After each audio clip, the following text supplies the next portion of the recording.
Yesus Kristus, firman yang berkata berdoa kepada Bapa di surga. Haleluya.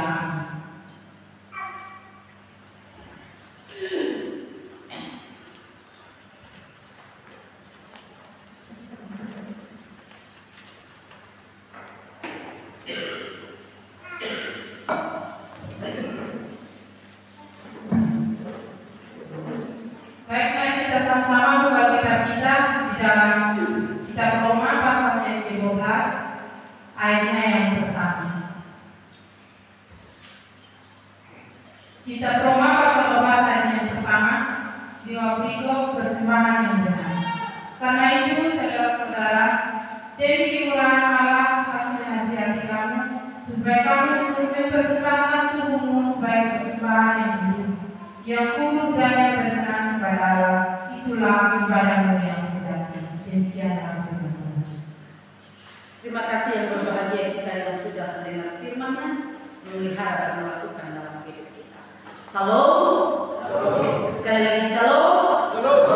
Bapak Ibu saudara-saudara yang terkasih di dalam Tuhan kita Yesus Kristus. Tema kita pada pagi hari ini adalah penyembahan yang sejati. Apakah yang kita ketahui tentang penyembahan? Menurut Mama saudara-saudara, apa itu penyembahan?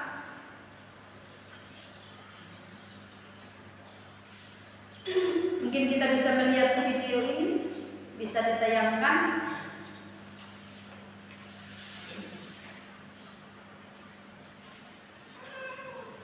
Bisa?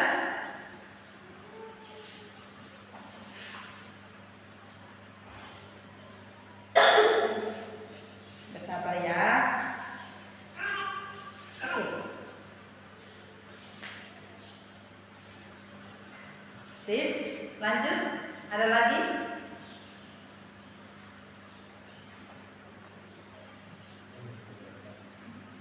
Ya. Ada lagi?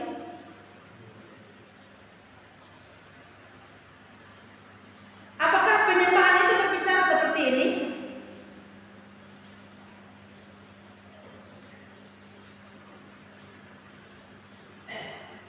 Masih ada? Lanjut? Ya.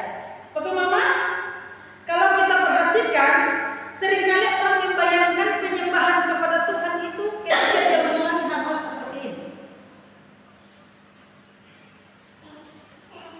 Orang berkata bahwa penyembahan itu apabila dia menyanyi, angkat tangan, dan menangis terseduh-seduh, dan dia berkata bahwa dia sedang menyembah Tuhan.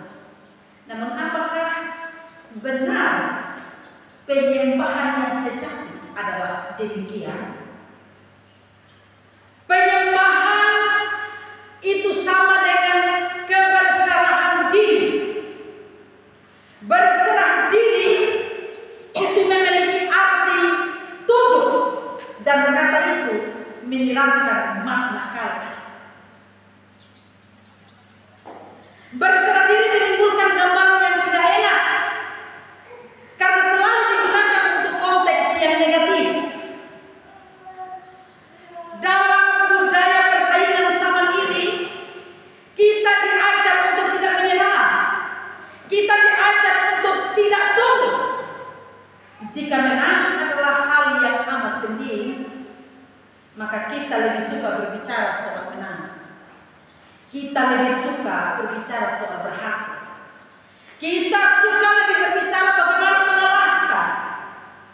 Kita suka berbicara bagaimana menaklukkan ketimbang berbicara bagaimana mengalah. Bagaimana tunduk, bagaimana taat, dan bagaimana menyerah.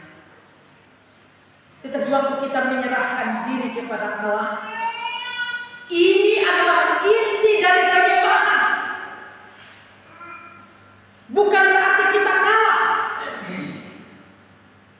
dalam konteks yang negatif, tapi ini merupakan sebuah respon yang luar biasa terhadap kasih dan anugerah Allah yang luar biasa dalam hidup kita. Ibu bapak saudara-saudara, firman Tuhan dalam 1 Yohanes 4 ayat 10 berkata, inilah kasih itu. Bukan kita yang mengasihi Allah, tetapi Allah yang telah mengasihi kita dan yang telah mengutus anaknya sebagai pendamaian bagi dosa-dosa kita. Ayat yang ke-19, kita mengasihi karena Allah lebih dulu mengasihi kita. Berarti keberserahan diri kita atau penyerahan diri kita kepada Allah adalah respon kita terhadap kasih-Nya bagi kita. Ingat bahwa bukan karena kita yang lebih dulu mengasihi Allah, tapi Dia lebih dulu mengasihi kita. Bapak Mama saudara-saudara, kalau kita mengamati dengan teliti penulisan surat Paulus kepada jemaat di Roma, ternyata ada dua bagian besar yang Paulus tulis untuk jemaat di Roma. Bagian yang pertama, pasal 1 sampai pasal yang ke-11, Paulus menulis dan dia berbicara tentang doktrin. Dia menjelaskan bagaimana kasih karunia Allah nyata bagi setiap orang yang sungguh-sungguh percaya kepada Dia. Full doktrin. Tapi kalau kita melihat dari pasal 12 sampai pasal 16, Paulus berbicara tentang hal praktis yang harus dilakukan oleh orang yang sudah sungguh-sungguh percaya kepada Dia. Dan menarik sekali, Paulus memulai hal praktis ini dengan bagian firman Tuhan yang baru kita baca.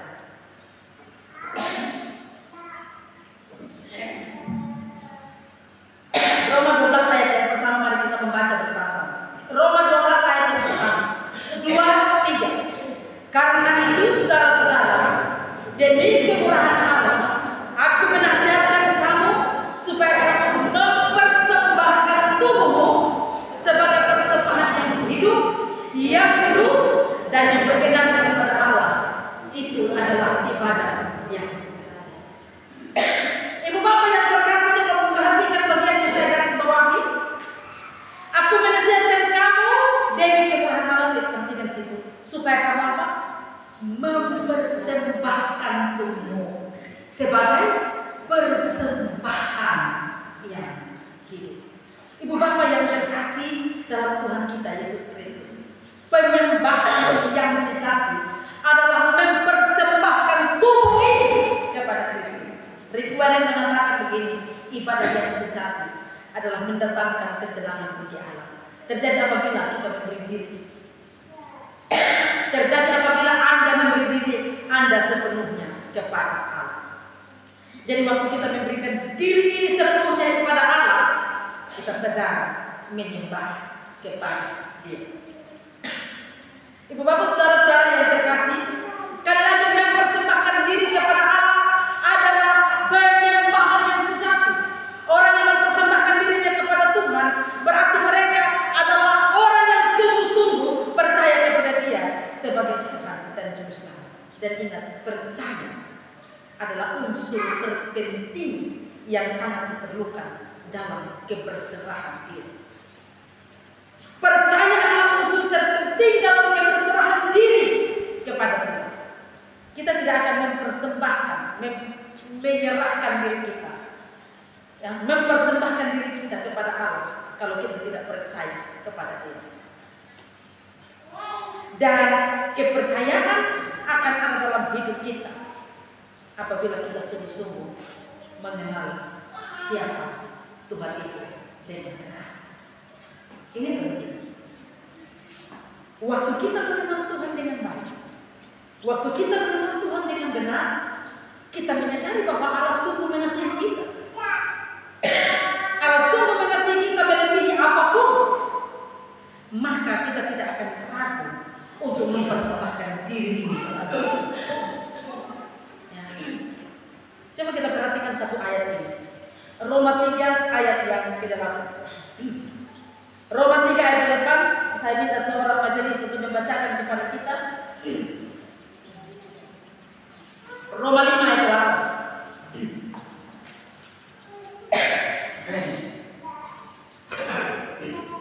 Bisa tolong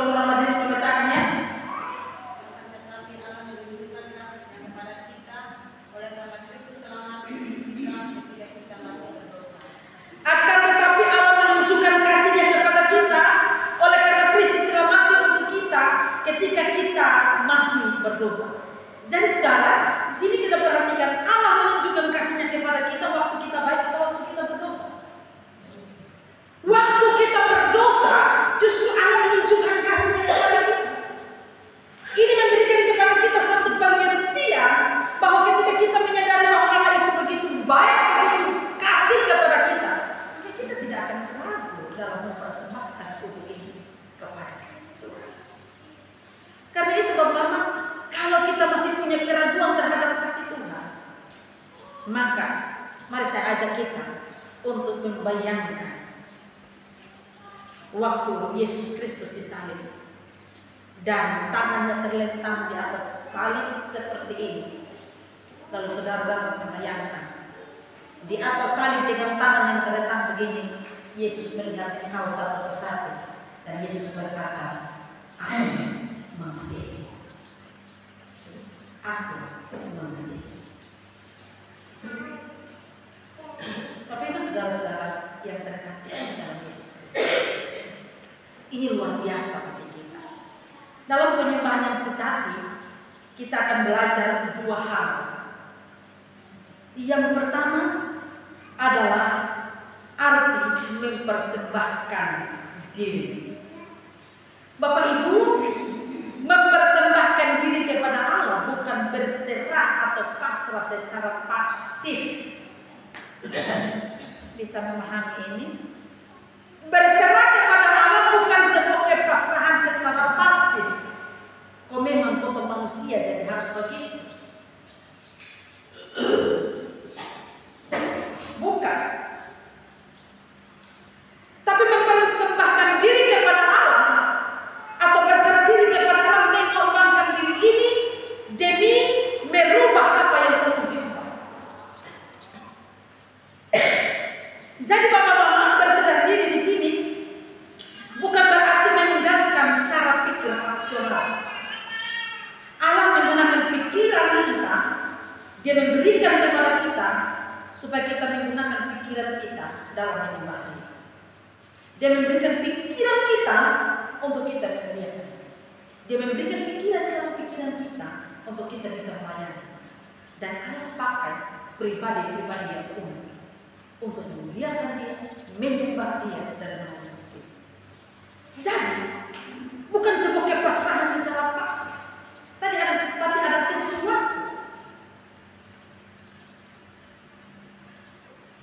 Karena itu Bapak Mama, sekali lagi, arti mempersembahkan diri ini saya ambil dua bagian untuk kita renungkan.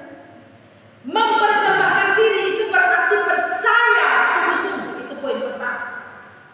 Tadi saya sudah tekankan di situ bahwa kalau orang yang percaya sungguh-sungguh kepada Tuhan, maka dia tidak akan ragu dalam mempersembahkan diri. Sebagai amanah Abraham, Bapak Ibu, mengikuti pimpinan Allah tanpa tahu kenapa Tuhan membawanya. Sebagaimana Hana juga menanti waktu penggenapan Allah tanpa tahu kapan dia akan hamil.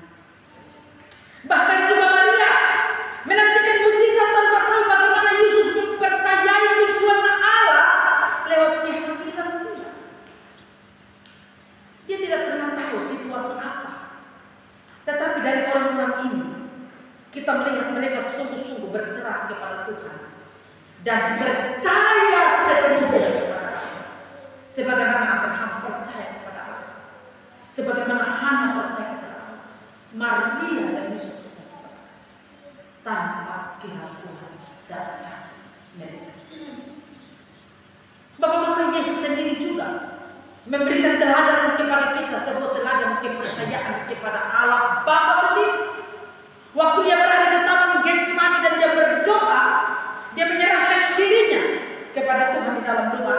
Kita melihat dalam tulisan Markus pasal 14 ayat yang ke-36. Markus 14 ayat yang ke-36 katanya, ya Aba, ya Bapa, tidak ada yang mustahil bagimu. Ambillah cawan ini daripadaku, tetapi janganlah apa yang aku kehendaki, melainkan apa yang engkau kehendaki.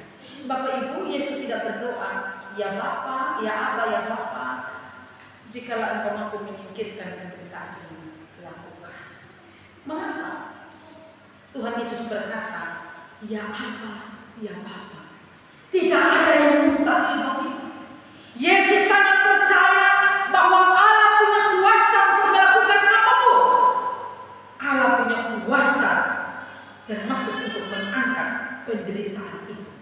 Tapi dia kata selanjutnya, bicaralah seperti apa yang kita miliki, melainkan seperti apa yang engkau katakan. Berarti Bapak Ibu Saudara-saudara, mempersembahkan diri kepada Tuhan berarti mempercayai apapun yang terjadi dalam hidup ini, bahwa itu adalah kehendak Tuhan dan ada tujuan Tuhan. Kita mempercayai segala sesuatu yang terjadi dalam diri ini, bahwa melalui itu nama Tuhan dipermuliakan, dan dalam kondisi itu tetap nama Tuhan dimuliakan. Maka ini adalah penyembahan yang sejati. Ibu bapak saudara-saudara, orang menyembah Tuhan kalau keadaannya baik-baik saja. Tapi bagaimana situasi seperti yang Yesus alami? Yesus tetap percaya kepada Tuhan dan berkata, biarlah semua terjadi menurut apa yang engkau berikan. Ibu bapak saudara-saudara, ini arti yang pertama, mempersembahkan diri adalah percaya kepada Dia. Yang kedua adalah mempersembahkan diri berarti taat kepada Tuhan. Ibu bapak yang terkasih, kepercayaan kepada Tuhan itu harus mendatangkan ketaatan kepada Dia. Tidak bisa kita percaya kepada Dia tanpa taat kepada Dia. Ini seringkali terjadi. Kita mau percaya kepada Tuhan, tapi tanpa mau taat kepada Dia. Amin, kok? Ini terjadi dalam kehidupan kita orang Kristen. Kita percaya Tuhan adalah Tuhan dan Juru Selamat, tapi kita tidak mau taat untuk menerima Dia di dalam hidup kita sebagai Tuhan dan Juru Selamat. Dan lain sebagainya. Hal yang paling sederhana dalam ketaatan adalah ketika kita berkata, Tuhan, ini begini. Ya Tuhan, ini begini, kita siap melakukan apa yang kau berikan.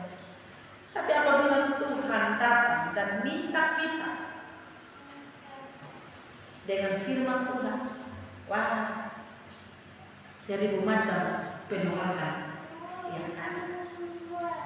Bapak Ibu Simon Petrus ini memberikan teladan yang baik bagaimana dia menyerahkan dirinya kepada Tuhan. Dia memberikan teladan di mana Bapak Ibu kita melihat ceritanya dalam Lukas pasal 5. Semalam-malaman mereka berusaha keras untuk mencari ikan, tapi tidak dapat apa-apa. Tapi waktu Tuhan menyuruh dia, kita melihat Lukas 5 ayat 5, Simon menjawab, Guru, setelah sepanjang malam kami bekerja keras dan kami tidak menangkap apa-apa. Tetapi karena Engkau menyuruhnya, aku akan menyebarkan jalan juga. Coba perhatikan ini.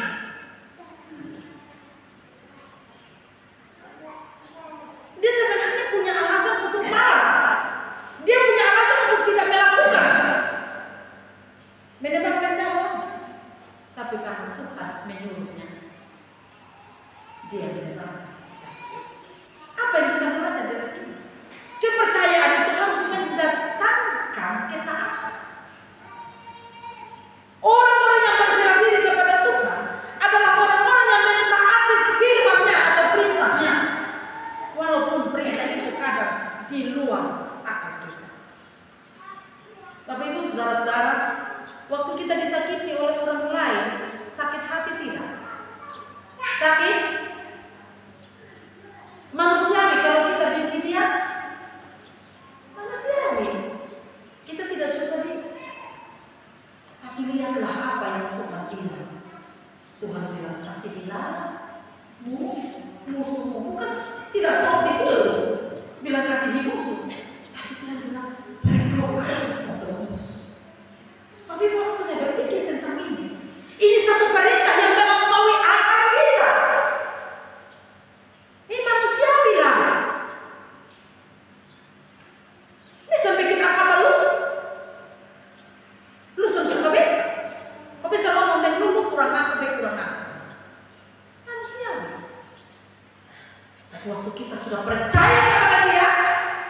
sebagai bentuk penyerahan diri kita, bentuk penyembahan kita kepada Dia, kita mesti taat pada firman Tuhan untuk mengasihi dan menyerahkan musuh kita. Amin. Ada banyak waktu kita ingat pada dosa-dosa ini, Tuhan melarang kita dengan ini, maukah kita taat melakukannya? Kalau kita mengabaikan firman Tuhan, artinya kita tidak menyembah Dia. Sekalipun saudara ada pujian yang berkata saudara menyanyi sambil angkat tangan seperti ini, menyanyi sambil terlentang seperti ini, tentang seperti ini, tapi waktu kita tidak punya ketaatan terhadap firman-Nya, kita tidak menyembah Dia. Ini arti yang hal pertama adalah arti mempersembahkan diri, yaitu mempersembahkan diri itu berarti percaya. Yang kedua, mempersembahkan diri itu berarti taat. Yang kedua yang saya angkat di sini, bahwa ada berkat dari orang yang mempersembahkan diri. Berkat di sini Bapak jangan membayangkan berkat jasmani. Tapi Alkitab berbicara dengan jelas tentang bagaimana kita memperoleh keuntungan pada saat kita mempersembahkan diri kita kepada Tuhan sebagai penyembahan yang sejati. Saya mencatat ada 3 hal. Yang pertama, orang yang mempersembahkan dirinya kepada Tuhan, ialah mereka akan mengalami ketentraman atau kedamaian. Amin. Keuntungan pertama kalau kita sungguh-sungguh mempersembahkan diri kepada Tuhan, kita akan mengalami ketentraman, kedamaian, dan ketenangan. Ini luar biasa. Tak ada jaminan bahwa orang yang kaya pasti hidup tenang, hidup damai, hidup aman-aman. Tak ada jaminan bahwa orang yang memiliki jabatan yang tinggi itu tentram, damai, sukacita di dalam hidup. Tidak ada jaminan. Tetapi firman Tuhan berkata, ketika orang berserah diri, dekat dengan Tuhan, ada ketentraman dan ada kedamaian. Mazmur 62 ayat yang kedua berkata, hanya dekat Allah saja aku tenang, daripada nyala keselamatan. Hanya dekat Allah saja aku tenang. Coba waktu kita menyerahkan diri kita dekat dengan Allah, ada ketenangan, ada kedamaian, ada apa? Ketentraman dalam hidup ini. Maka kalau kita hidup pas-pasan, ada sukacita, kita selalu bersyukur. Syukur hari ini saya mengalami ini, syukur saya begini. Tapi orang di luar Tuhan, kita lihat dari luar materi, tapi di dalam tidak ada. Saya pernah membaca tulisannya Bapak Esra dalam ini. Orang itu mampu beli tempat tidur yang harga ratusan juta, tapi pernah mampu beli kenyenyakan di dalam tidur. Betul, toh?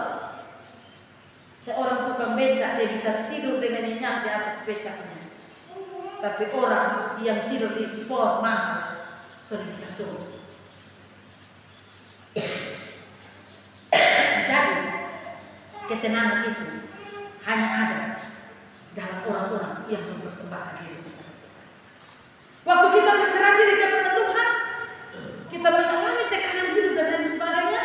Firman Tuhan dalam Matius 11 ayat 8 berkata, marilah kepadaku semua yang letih lesu dan berbeban berat, aku akan memberikan kelegaan kepadamu. Jadi orang yang mendapatkan kelegaan itu adalah orang yang datang kepada Tuhan. Dan itu berkat bagi orang yang mempersembahkan dirinya kepada Tuhan sebagai penyembah. Amin. Ya. Renungkan ini. Kalau sampai hari ini ada sukacita, ada ketenangan di dalam diri ini, percayalah bahwa itu adalah keuntungan saat kita berserah diri. Keuntungan yang kedua adalah kita mengalami kemerdekaan atau kebebasan. tidak ada satu orang di dunia ini yang suka dipenjarakan, ya toh, suka bebas. Dan kita semua yang sudah ditebus Tuhan adalah orang-orang yang sudah dimerdekakan. Tapi kemerdekaan kita itu bukan berarti merdeka atau kebebasan kita bukan tujuan untuk melakukan dosa, tidak. Tapi di sini kita yang mengalami kebebasan, kita meyakini bahwa Tuhan memang sudah sungguh-sungguh membebaskan kita dari ikatan dosa ini. Yohanes 8 ayat 36. Jadi apabila anak itu memerdekakan kamu, kamu pun benar-benar merdeka. Tidak ada yang beta masih diikat dengan kuasa ini, kuasa itu dan lain sebagainya. Kita betul-betul mengalami kemerdekaan. Yang berikut 1 Korintus 7 ayat 22. Sebab seorang hamba yang dipanggil oleh Tuhan dalam pelayanannya adalah orang bebas milik Tuhan. Demikian pula orang yang bebas dipanggil Tuhan adalah hamba. Kamu telah dibeli dan harganya telah lunas dibayar. Karena itu janganlah kamu menjadi hamba manusia. Jadi pertama, kita yang sudah sungguh-sungguh percaya itu adalah orang merdeka. Kita mengalami kebebasan dan dosa. Kita terbebas dari semua. Itu keuntungan kita waktu kita berserah diri. Yang berikut Bapak Ibu, yang ketiga, keuntungannya adalah kita mengalami kuasa Allah dalam hidup ini. Kita mengalami kuasa Allah dalam hidup ini. Roma 8 ayat 37. Tetapi dalam semuanya itu kita lebih daripada orang-orang yang benar oleh Dia yang telah mengasihi kita. Tetapi dalam semuanya itu kita lebih daripada orang-orang yang benar yang oleh Dia yang telah mengasihi kita. Efesus 6 ayat yang ke-10. Akhirnya hendaklah kamu kuat di dalam Tuhan, di dalam kekuatan kuasa. Saya membaca bagian ini dalam terjemahan bahasa Indonesia masa kini. Akhirnya hendaklah kalian menjadi kuat dengan kekuatan yang kalian dapatkan dari kuasa Tuhan, karena kalian bersatu dengan Dia. Jadi orang yang mendapatkan kuasa Tuhan adalah orang yang bersatu dengan Tuhan. Jadi itulah keuntungan. Bapak-bapak, saudara-saudara, kemenangan Tuhan yang kita dapatkan itu hanya datang dari keberserahan kita kepada Dia. Kita mempersembahkan diri ini kepada Tuhan dengan sungguh-sungguh, maka kita akan menjadi kuat dan kita akan menjadi orang-orang yang menang. Karena itu apa? Kesimpulan dari semua. Yang pertama, penyembahan sejati bukanlah sebuah kegiatan sekuler dan rohani, namun penyembahan yang sejati adalah mempersembahkan diri ini kepada Dia. Yang kedua, mempersembahkan diri ini itu meliputi kepercayaan yang sungguh-sungguh kepada Dia dan juga kepada ketaatan. Dan yang ketiga, untuk setiap kita yang sudah sungguh-sungguh mempersembahkan hidup kepada Tuhan, kita mendapatkan keuntungan rohani yang tidak dimiliki oleh siapapun yang ada di luar Tuhan. Kedamaian, ketentraman, ketenangan, kebebasan, dan kuasanya dalam hidup. Karena itu Bapak-Bapak, saudara-saudara, Tuhan kasih kita hidup ini. Kita harus sungguh-sungguh menyerahkan hidup ini untuk Dia. Nas pemimpin kita tadi, Roma 6 ayat yang ke-13 berkata, dan janganlah kamu menyerahkan anggota tubuhmu kepada dosa untuk dipakai sebagai senjata yang lain. Tapi serahkanlah dirimu kepada Allah sebagai orang-orang yang dahulu mati, tetapi sekarang hidup. Dan serahkanlah anggota tubuhmu kepada Allah untuk menjadi senjata kebenaran. Ini adalah penyembahan yang sejati. Maukah kita menyembah Dia dengan sungguh-sungguh? Kalau kita menyembah Dia dengan sungguh-sungguh, maka percaya kepada Dia taat, maka kita akan mengalami keuntungan Tuhan yang tidak akan dimiliki oleh orang-orang yang di luar. Mari kita berdoa. Kita berdoa. Kami bersyukur Tuhan untuk firman. Kami boleh belajar bahwa penyembahan sejati sesungguhnya adalah sebuah kepercayaan. Penyembahan yang sejati adalah kita akan